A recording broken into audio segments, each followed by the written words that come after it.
Welcome to Raising OKC Kids, Conversations with Metro Family in Oklahoma City. I'm Erin Page, and today I'm joined by Madison Whitekiller, who holds the title of 2022 Miss Indian Oklahoma, to talk about her platform, Guiding Native American Youth to Discover Success Through STEM. Thanks so much for being here, Madison. Yes, Erin. Thank you for having me. So Madison, you are a 2021 graduate of Northeastern State University, where you earned your Bachelor of Science degree in biochemistry, and you're currently working as a laboratory technician studying diabetic retinopathy, and you plan to eventually train to become a physician. Did you always know that you wanted to go into medicine, and what inspired you to pursue a career in STEM? Yeah, this is a great question. So I actually became interested in STEM at a pretty early age without even really knowing it. So I always say that my grandpa was my very first teacher. I mean, taught me everything from reading to addition and subtraction. And so one thing that he would do is that he would just take me outside on walks. We lived in a fairly rural area, and we would just go out into the woods and he would point out different species of plants or trees or animals. And he really taught me how to identify them. And so that was kind of my first exposure to STEM and biology and kind of that field. And so my interest in health came to me around the age of 10. And this was a time that my mom was actually diagnosed with cancer. And kind of a little about my background, I'm an only child and I come from a single parent home. And so it's always just been me and her. And as you can imagine, we have a really close bond and really look out for each other. And so around this time, I really wanted to step up and help out as much as I could. And, at that age, there's only so much you can do, but I'd make sure she would have water or get her bag of medicines or whatever it was to her. And that's kind of where I realized I had a passion for helping people and trying to heal them. There was a long road that followed after that and many hurdles I had to get over and kind of dealing with self-doubt due to lack of representation in that field and really trying to figure out if I had what it takes to really be a physician like I wanted to. And luckily I was able to find really great mentors and have a great support system. And so now I'm on several interviews pretty much every day, every weekend for different medical schools, and I'm really taking that leap and trying to get myself to where I want to be. That is so powerful. Thank you for sharing that about your childhood, both those experiences with your grandfather. I think it's important for us to realize as parents that something as simple as just enjoying the outdoors together can really spark an interest in our kids. And what a beautiful story about your mother too. I'm sure that was quite a struggle as a young child going through that, but it's a good reminder to us too that even when our kids are going through hard things, that there can be good that comes of that can inspire them and help them figure out what it is they love to do. Absolutely. So your platform is guiding Native American youth to discover success through STEM, and you hope to ensure Indigenous people are well represented in the STEM field. So what are some key ways that you are engaging with and encouraging Native youth, and why is this platform so integral to who you are? So like I kind of mentioned a second ago, I really battled with self-doubt when I decided I wanted to be a physician. And so I looked at pretty much every other career field that there could be before really deciding to take that leap. And when I entered college, I actually had an education major. And it took about a year or just a few semesters for me to realize that this wasn't really engaging me in the way that I needed it to. And I just didn't have that passion. And so kind of on a whim, I decided to change my major. And I'm so happy I did. It was absolutely the right choice for me. And I'm glad that I really listened to my heart on that. But I still really struggled with wondering if I was good enough, if I was smart enough, if I had the work ethic to really continue down this path. And so, like I said, I had some amazing mentors. The faculty and staff at NSU was amazing to me, and they really supported me. And like you said earlier, I'm working in a lab right now. It's Valdez Laboratories, and Dr. Valdez has just been integral to my development and really gaining that confidence. And so I wanted to do that for someone else, to kind of be that person that someone else could look to and hopefully find as a mentor.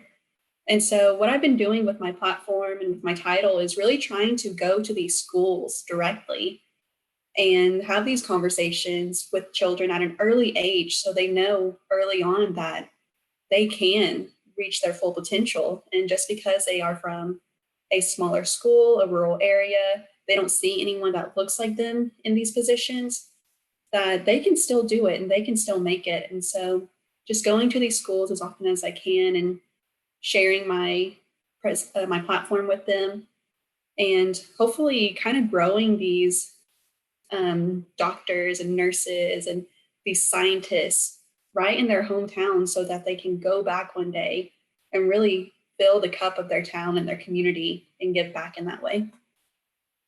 That is so beautiful. So you are kind of using that education piece, even though that wasn't what you chose to major in. I love that you're kind of incorporating that now into what you're doing, and that it's been important to you to give back. For parents, what's your top tip for us to help our kids have access to opportunities in STEM, whether it's just as a hobby or something fun to do that we could connect over, or to show them all the potential career choices? So something that I really try to tell parents is make it fun. I mean, you touched on that, to have fun together. And like I said earlier, my kind of intro into STEM was just going outside, going on walks and looking at the different plant species or animals and learning about those from my grandfather. And so that's something that parents can continue to do with their children. I know in Oklahoma City, they have an amazing science museum that parents can take their kids to. That's so much fun. And it's just really about feeding their passion and creativity in ways that keeps them interested. Something that I've really enjoyed looking at is all the activities that happen in the month of September. So it's now being called STEM Timber, where so many different organizations will put on these different activities for kids to go and really kind of learn more about STEM and these careers in STEM that they could follow. I'm, of course, really looking forward to Geekapalooza and being there and getting to really interact with everyone that's there and seeing all the amazing activities and presentations that are there. So it's just a little bit of research and looking out there. There's so many opportunities, and the kids will absolutely enjoy it and remember it for forever. That's such great advice. So you are a member of the Cherokee Nation, and you have served as Little Miss Cherokee, Junior Miss Cherokee, and Miss Cherokee. What has it meant to you in those roles, and now in your current role through the Oklahoma Federation of Indian Women, to represent your tribe? And what does being Cherokee mean to you? Yeah, this is an amazing question, because there's so many different answers that my brain goes to right away, because being Native American and being Cherokee specifically is kind of a just basket of things that you kind of draw on each and every day. Excuse me, sorry. But it's just kind of a basket for you to draw on each and every day to get through those tough moments and, really kind of give back to your ancestors in the way that they gave to you. And so to me, being Native American is just really having that strength woven into our DNA. There's been many talks lately about generational trauma and how kind of those bad things that happen to us are within us still. And that's true, but I also believe that our strength that our ancestors had during those hard times is still within us. And we are capable of thriving today because of them and because of that strength that they had. So I've really tried to honor my ancestors and those who made it possible for me to be here by giving back to my community in any way that I can, and by learning as much as I can about my tribe, because that's what we fought for so long, is just to be Cherokee, to have this language, this knowledge, our culture. And so that's, to me, the best way that you can really give back to your community is by learning as much as you can.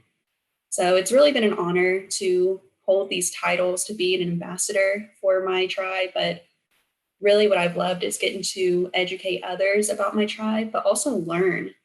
You know, being in these positions, you're surrounded by the most knowledgeable people that there could be about this subject. And spending time with them has just been incredible. And something that my pastor has told me in all of this, different things that I've gone through is, be a sponge and just soak in all of this knowledge that you can. And so that's something that I really try to do in every situation that I am. And so I also want to act like a sponge in the same way and kind of squeeze out this knowledge to everyone else around me and let everyone know the amazing things that I've learned and hopefully inspire them to do the same.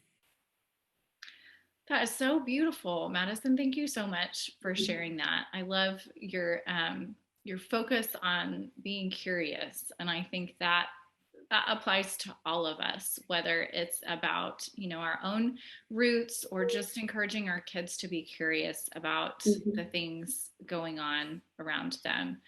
I also really love that you talked about that duality of acknowledging and understanding that generational trauma, and then also at the same time acknowledging and bringing forth that strength of your ancestors.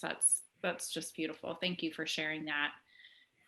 As a future physician, one of the things that you hope to do is combat the health disparities facing Indigenous communities. What's your vision for what you hope to accomplish in the future?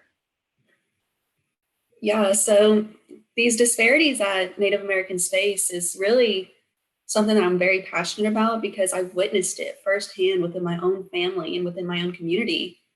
I mean, people don't realize this, but a large portion of Indigenous communities live below the federal poverty line. And this is really what causes these disparities. A lack of access to healthcare is what's really hurting our communities. And so that's why I really wanted to become a physician as well, as to give back to my community in that way. So my great great grandmother was a healer in her community. And even today, we'll have people coming up to us and saying, she helped heal my grandfather, or she helped heal my aunt, or whatever it may be. And that's an incredible thing to know that one person can have such an impact that lasts generations. And so that's what really motivated me to enter the health field. And so that's what I hope to do for any small community, wherever it may be, is to just be able to truly be of service to that place, that area, the people there. And at the same time, hopefully inspire others to pursue medicine or STEM and really be that beacon for someone to kind of come to and gain mentorship from and heal along the way. I think something that can be easy for people to overlook, if they're not part of the Indigenous community, those health disparities affect all of us. They affect everyone in the community, and we all have a kind of responsibility to understand those disparities and then figure out what it is that we can do as a community to help address those.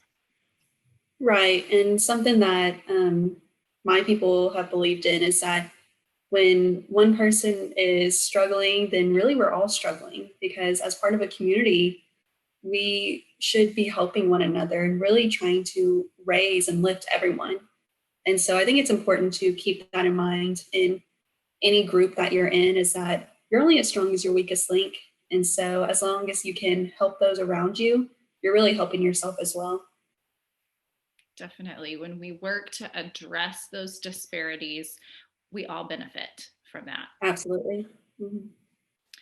As you have been traveling the state to promote the diversity of tribes across Oklahoma and getting to learn about all of the other tribes throughout Oklahoma, and you're also working to inspire Native youth to get excited about STEM, what is inspiring you? What's giving you hope right now? Yeah, so I'm glad you brought up the aspect of learning about other tribes, because I think that's kind of a misconception that people have when they hear about Native Americans, is that we're all just one homogenous group of people. We all have the same cultures and beliefs and outlooks. And that is far from the truth. I mean, every single tribe you come across has their own stories, their own language. And so it's really been amazing to be able to learn. And that's something that excites me for every single event that I go to, is getting to learn. And like you said, just keeping that curiosity within me alive. And, you know, with Miss Indian Oklahoma, it's so different from the other titles that I've held, because with that, I was representing the people that I grew up with, the people that were around me, the Cherokee people. And I felt like I was pretty knowledgeable about that. But with Miss Indian Oklahoma, I'm representing all 39 federally recognized tribes in Oklahoma. And so that's kind of a big weight on your shoulders if you let it be. And so being able to learn about all the tribes has been so amazing and so motivating to keep going and be a good representative for all of those people. Something else that's really given me hope is just the excitement from kids. You know, you walk into a room with a crown on, the kids get so excited, and that's amazing and that's great. But also knowing that you have their attention to hopefully teach them something and inspire them, and let them know that they have the ability to go for whatever their dreams may be, if that's in the health field, in STEM as a researcher, or education, music, whatever it may be. Just kind of letting them know that just because they haven't seen somebody like themselves do it before doesn't mean that they themselves can't do it. And so I love doing that, being able to inspire them in a way that really my role models did the same for me. But also seeing the strength of each tribe that I get to go to. Again, our people have been, you know, through a lot as Native Americans, and as different tribes, we all have different histories. But seeing that so many tribes are still here today and thriving and doing well for the community around them, and that's an amazing thing to see, that despite the hardships that Native American people have gone through, we still are able to take care of ourselves and everyone around us. We always make sure that everyone in our areas are well taken care of. And that's been really inspiring to me and given me hope for the future, even when I have bad days, knowing that there's people around me looking out for me and I can do the same for them. And so that's what I hope to do with my title. I love it. And you are obviously well on your way to accomplishing all of those big goals. Thank you so much, Madison, for joining me today and for all of this incredibly inspirational work you're doing to encourage Native youth to discover STEM. I know we talked about this earlier, but as a mom, I'm really grateful that my daughter, who loves STEM, has somebody like you in our community to look up to. Well, thank you. I'm really glad that you're so encouraging with her. I know we talked about how she was so interested in STEM right now. And at this age, it is hard because, you know, you look around and it's all the boys who are really getting encouraged. But as a young girl, keeping her on that track of interest for STEM and education and really growing into who she can be, I'm really look up to you for that. And I think you're doing an amazing job with her on that. Thank you. Well, I'm grateful to have lots of really smart people in our community like you who can help me inspire her along the way. Madison, we are so excited to have you joining us at our 2022 Geekapalooza STEAM Festival. That's happening on Saturday, March 12th from 10 a.m. to 3 p.m. at Camp Trevera, which is the Girl Scouts of Western Oklahoma's new STEAM-focused camp. Our attendees at Geekapalooza will get to enjoy a full day of kid-friendly activities on subjects like robotics, coding, and geosciences. Plus, we'll have live music, food trucks, prizes, and even a photo contest. Geekapalooza is sponsored by the Boeing Company, and advance tickets can be purchased for $8 for children and $5 for adults at metrofamilymagazine.com. So Madison, tell us, what are you most looking forward to about Geekapalooza? Oh my gosh, I'm so excited about everything Geekapalooza right now. I'm so looking forward to just getting to be with all of the attendees and getting to see their excitement about all of the STEAM activities. But I'm also so excited to get to participate in some of the activities. At the end of the day, I'm a total geek and I love all of these science related activities. And so I'm really looking forward to being able to participate in them myself. and just kind of be with people. It's going to be so fun to actually be together and learning together and just really having that great sense of community.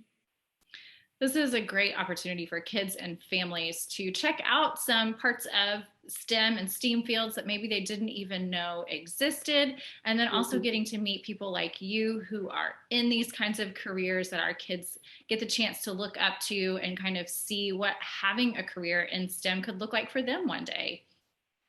Yeah, absolutely. And even experiencing that now as an young adult and being out there with all these people, I'm so excited to experience it and just be together and just see the excitement that everyone has together.